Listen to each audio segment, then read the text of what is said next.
Big WNBA Finals Game 2 coming up on Wednesday night between the Aces and the Liberty as New York fell to Las Vegas in Game 1. So it's time to preview Game 2, and we're going to do it with two of the best in the business, the founder of Girls Talk Sports TV and WNBA insider Khristina Williams, and the Liberty beat reporter for Winsidr, co-host of Pull Up with Myles and Owen, my guy Myles Ehrlich. Both of them join me now. Khristina to your left in Vegas, Myles here in New York. Guys, how's it going?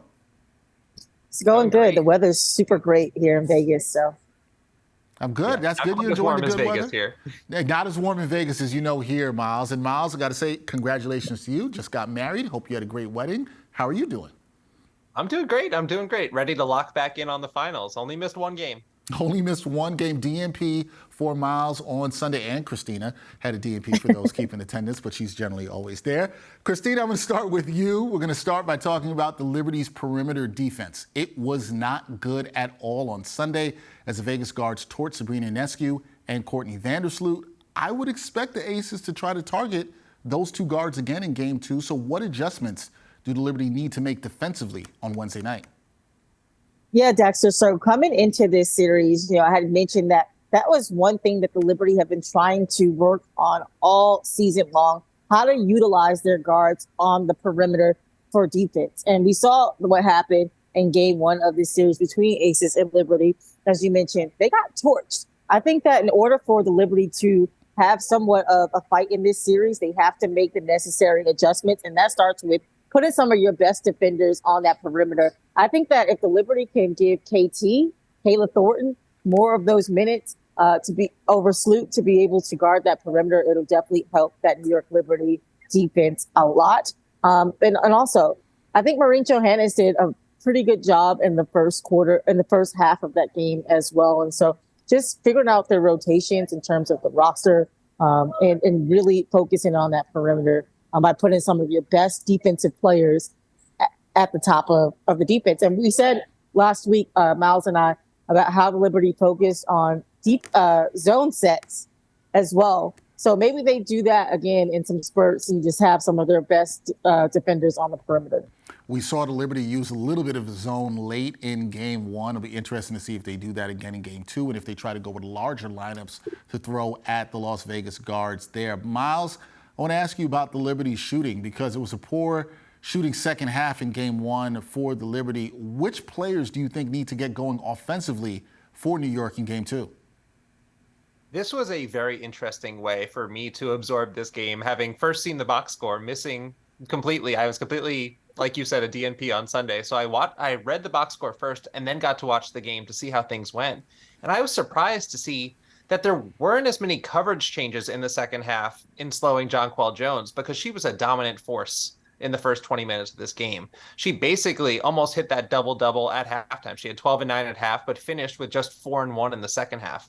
But it was just because New York was not as intentional about going to her. So I think that JJ, who now has a WNBA record 7 straight double-doubles to start the postseason, she's got to be a bigger part. And the other player is Betnijah Laney.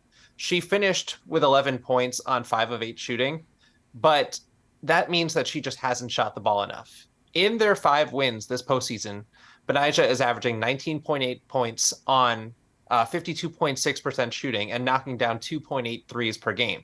In their 2 losses, she's averaging just 7 points on 35.3% shooting. So I think that that's really where it is. B needs to be involved because she is just a difference maker for them. And I think that everything gets easier once Betnijah's cutting, once she's getting to the mid-range, when she's hitting those corner threes. So getting her more involved really just loosens the pressure off of everybody else because we know that Breanna Stewart's going to draw a lot of attention. We know that Sabrina Ionescu is going to draw a lot of attention. Same thing also to differing levels with Courtney Vandersloot, who definitely struggled with her shot throughout that entire game. And I just want to see her be a little bit more confident. But it really does start with both Jonquel Jones and Betnijah Laney. Now, we'll see if the Liberty can get both of those players more involved consistently on the offensive end in Game 2. All right, this one is for you both. I'm going to start with you, Khristina. What are the keys to the Liberty getting a win in Game 2 and heading back home to Brooklyn with the series knotted at a game apiece? What do they need to do? Well, first off, I feel like Sabrina, she needs to find her spots, especially at that three-point line. She struggled in Game 1 to do so. And then also Courtney Vandersloot, her and Sabrina were 12 of 18 missed shots from the floor. They have to clean that up. In the second half, the Aces were able to score 16 points off of 11 New York Liberty turnovers. Jackie Young really gave them hell on that perimeter. They were able to turn their defense into offense, the Aces. So the Liberty just have to clean up and take care of the ball. That's the key to a victory in game 2.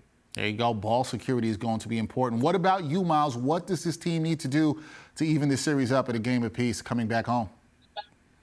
The Aces have so many weapons, and we saw that on full display in game 1.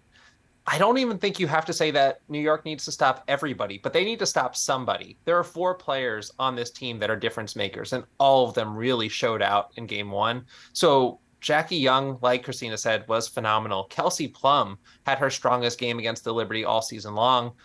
It's almost like every time we see them play, whatever Brianna Stewart does, Asia Wilson's going to cancel out. So the 2 of them, but then also Chelsea Gray. We know that Chelsea Gray is a problem. I think if you take away one of them, if you can put your focus onto making sure that, you can't stop everyone, you kind of have to pick your poison. But if you can slow one of those players, this game is all of a sudden a lot more attainable, because it was still, yes, the final score, losing by 17 is pretty bad, but this was a very close game for the first 30 minutes. Yep, and we will see. Taking care of the ball, also doing a better job in the defensive end seems to be 2 of the keys that'll be necessary for the Liberty to come back home with this series tied at a game apiece. We will all be watching. That is Khristina Williams. You see her to my left, the founder of Girls Talk Sports TV, the great WNBA insider, and also Myles Ehrlich, the great Liberty beat reporter for Winsidr, also host of Pull Up with Myles and Owen. Guys, always, always, always good to talk WNBA hoops with you. Enjoy the game too. Thanks, Dex. Thanks.